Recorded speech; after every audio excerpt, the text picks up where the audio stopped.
Actuellement, on a mis le thermostat du four de la température, il est en train de monter. Eh oui. Voilà. Et donc, si on prend 1 degré, 2 degrés, 3 degrés, eh bien, les espèces forestières qui composent nos forêts aujourd'hui, eh bien, elles vont disparaître ou elles vont être en difficulté. Pas forcément disparaître, mais il va y avoir... Mais ça, tu le constates déjà. Les oui, arbres oui. d'ici Ouais, ouais. souffrent de la sécheresse et la Les chaleur. Les arbres souffrent de la sécheresse. Voilà, bon, on parle, mais Ouais, faut il va peut-être boucher les falloir trous qu'on là maintenant. finisse par boucher les trous. On peut juste le tasser légèrement. Donc là, on a les conditions idéales de plantation. C'est-à-dire que le sol, ça colle bien. Ah bah là, ça colle. Hein. Là, on sent que c'est riche. Même la pelle, elle colle. Ouah.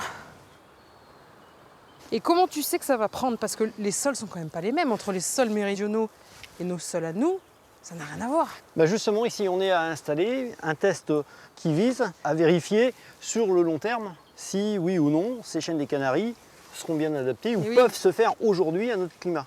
Et donc ensuite, ça, c'est la première étape avant de les installer dans ce qu'on appelle des îlots d'avenir, donc des parcelles, on va dire des confettis en forêt. Ça représente 1,5 hectare, 1,5 hectare, rien du tout. Donc, et ça, ces confettis, on va les distribuer un petit peu partout sur le territoire. C'est-à-dire qu'on va les tester dans la forêt du Gave, mais on peut les tester dans le nord de la France. Dans toute la France. Dans le sud. Voilà. Ok.